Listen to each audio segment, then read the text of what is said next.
자, 안녕하세요. 자, 웹디자인 개발기능사 실기 2025년 과정을 맡게 된 김기민 강사라고 합니다. 자, 새롭게 변경된 웹디자인 개발기능사 과정을 진행하려고 하고 있고요. 자, 자격증 이름이 변경이 됐고요. 자, 원래는 이제 웹디자인 기능사 자격증이었는데, 자, 웹디자인 개발기능사로 변경이 됐고, 그 다음에 실기에 대한 내용들도 이렇게 변화가 생겼습니다. 자, 변화가 된 부분에 대해서 간단하게 고지해 드리는 걸로 이렇게 시작을 한번 해볼게요. 자, 일단은 이제 지금 제가 거의 12월 24일 날 강의를 찍고 있는데, 현재는 이제 자격증 시험 일정이 나오지 않은 그런 상태가 되겠습니다. 자, 이렇게 되어 있고요. 그 다음에 여기 저희가 이제 공개 문제라고 되어 있어서 여기에 대한 내용들을 저희가 다운로드 할 수가 있고요. 자, 관련된 내용들은 여러분들의 큐넷 사이트에서 이렇게 검색을 하시면 이런 내용들을 받아볼 수가 있고요. 다운로드를 하시면 그러면 이렇게 지금 정보들을 볼 수가 있습니다. 정보들을 다운받아서 일단은 압축을 풀고요. 내용들을 조금 보는 걸로 이렇게 진행해 볼게요. 자, 다운을 받았고요. 그 다음에 여기에 대한 내용들은 이전에 2024년 과정하고 굉장히 유사하게 이렇게 진행이 되고 있고요. 자, 내용을 한번 열어보겠습니다. 내용을 열어보시면 지금처럼 이렇게 해당 내용들이 A 안에서 F1까지 만들어진 그런 내용들이 있고요. 자, 여기에 대해서는 몇 개 추가된 그런 시험 문제들이 있는 그런 것들을 볼 수 있습니다. 일단은 이제 EF에 대한 내용들이 새롭게 추가된 문제들이 많이 있고요. 그 다음에 새롭게 저희가 이제 반응형에 관련된 요건들도 추가가 되고 있는데, 실제로 이제 반응형을 만드는 문제는 없습니다. 그렇게 디테일하게 나오는 내용들은 없고요. 그리고 일반적인 자바스크립트 방식들은 저희가 이제 jQuery를 아직까지도 사용하고 있습니다. 자, 언젠가는 이제 네이티브 자바스크립트로 변경될 것이라고 생각이 되고 있는데, 일단은 이제 현재의 시스템은 그대로 2025년에도 지금 이렇게 jQuery를 통해서 이렇게 문제를 풀도록 하고 있고요. 자, 그러다 보니까 이제 jQuery 수업과 이런 내용들이 저희가 이제 UI 학습 부분에서 이렇게 진행이 되어야 될 것 같고요. 자, 물론 이제 여러분들은 기본적인 그런 HTML이나 CSS 그리고 jQuery에 대한 내용들은 알고 계셔야 이 수업을 듣기가 좀 용이할 것 같습니다. 자, 내용들을 보게 되면 A안부터 지금처럼 F안까지 되어 있는데 문제는 지금처럼 A안 문제 하나, 그 다음에 B안 문제 하나, 이런 식으로 하나씩 발췌를 해서 문제를 풀어드리는 걸로 이렇게 준비하려고 하고 있습니다.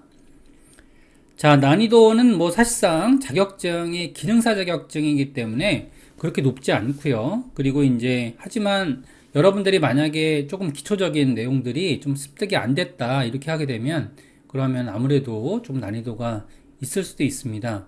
개인차가 있다라는 이야기를 하고 있는 거고요.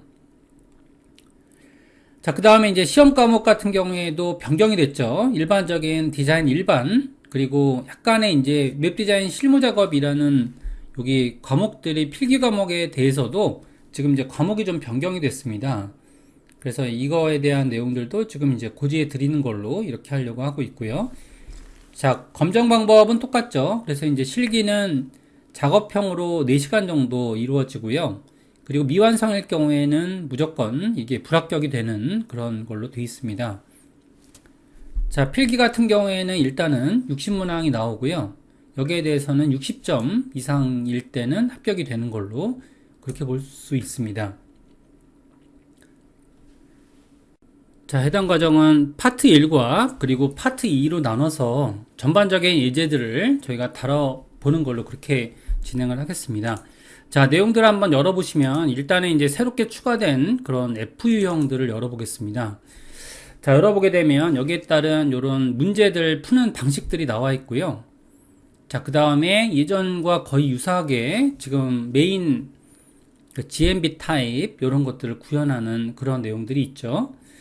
자, 이렇게 준비가 되어 있고요. 자, 그 다음에는 여기서는 이제 보시는 것처럼 약간 와이어프레임이 좀 변경된 걸 볼 수 있습니다. 자, 예전에는 여기서 지금 브라우저에 대한 전체 넓이 이런 것들을 구현하는 문제들이 없었는데 지금은 문제가 나와 있고요. 일단은 이제 지금 문제에 대한 그런 형식들을 봤을 때 기존에 나와 있는 그런 문제집이라든지 이런 것들은 레이아웃이 완전히 깨져버리는 그런 경우들이 있거든요. 그런데 이제 제가 준비한 그런 내용들은 여기 저희가 이제 6번에 대한 기능대학교 문제 유형들을 이렇게 완성 자료를 넣어 드렸는데, 자, 내용들을 한번 보시면 이런 것들은 사실 뭐 제가 직접 만든 그런 내용들이라 시중에 있는 내용들하고는 좀 다른 경우가 있습니다. 그래서 이제 이거를 생각할 때 상식적인 그런 선에서 만들 필요가 있는 것 같아요. 그래서 이제 너무 화면이 깨지거나 이런 내용들이 구현이 되면 그러면 조금 문제가 있을 것 같습니다. 그래서 내용들 한번 보시면 일단은 이제 가로 스크롤 바가 나오도록 이렇게 구현을 했는데요. 자, 이런 건 어쩔 수 없는 것 같아요. 왜냐하면 이제 반응형에 대한 내용들을 구현할 때 지금처럼 여기 이제 조금 스크롤 바를 나오게 하는 거는 어쩔 수 없다는 생각이 드는 거죠. 자, 이런 내용들은 어쩔 수가 없는데 조금 이제 오류가 나거나 이런 것들은 1340 정도의 가운데 정렬이라고 되어 있거든요. 자, 이렇게 되어 있고요. 자, 그 다음에 문제에 들어가 보시면 아래쪽에 세부 지시사항이라는 것들이 있습니다. 여기에 따른 내용들이 이제 이렇게 제공된 로고라고 되어 있으면 로고를 만드는 것이 아니고요. 제공된 로고로 이렇게 추가하는 그런 기능들이 되겠고요. 자, 메뉴 구성이 이루어져 있고요. 메뉴에 따른 이런 각각의 기능적인 인터랙션이 잘 나와 있으니까요. 거기에 따른 내용들로 구현하시면 될 것 같고요. 자, 슬라이더에 대한 이런 그죠? 슬라이드 작업의 애니메이션 결과물들이 보이고 있죠. 자, 일단은 이제 이런 문제들을 풀기 위해서는 기본적으로 인터랙션을 명확하게 파악하고 문제를 풀 필요가 있다라는 생각이 듭니다. 그래서 이런 내용들은 저희가 수업 전반에 수업 전에 먼저 수업을 해드리고 그 다음에 진행해 보는 걸로 그렇게 하려고 하고 있고요.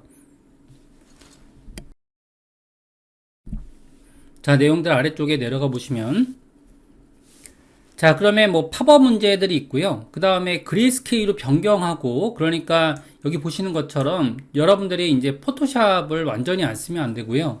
이런 비주얼을 만드는 과정이라든지 이미지를 다듬는 과정들, 이런 것들이 필요하다라는 걸 말씀을 드립니다. 그래서 기초적인 저희가 어도비 프로그램을 다루는 그런 것들이 필요하게 되는 거죠.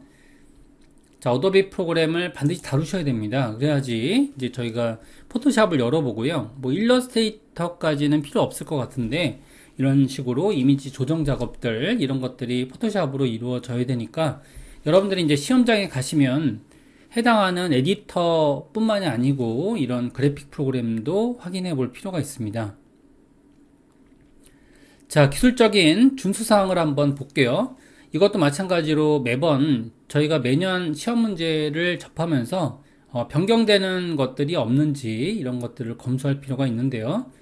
일단은 이제 이런 것들 1번은 이제 기존에 있던 내용들이죠. 웹 표준에 맞춰서 유효성 검사라는 게 있습니다. W3C의 밸리데이터를 통과하도록 만들 필요가 있는 거고요. 자, CSS 파일은 반드시 링크해서 제작하라고 돼 있죠. 그 다음에 여기서도 마찬가지로 W3C 밸리데이터에서 오류가 나지 않도록 자, 여기에 대한 내용들은 여러분들이 이제 그 조금 에디터를 비주얼 스튜디오 코드를 이렇게 사용할 텐데요. 거기에서만 오류가 안 나면 될 것 같아요.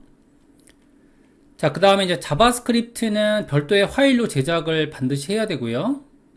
자, 내용들을 한번 보시면 여기 완성된 자료 여기 스크립트라는 폴더를 가지고 만들 필요가 있습니다. 자, 여기에는 이제 폴더 이름들은 여기 언급이 된 게 없죠. 그죠? 폴더 이름들은 언급된 게 없는데,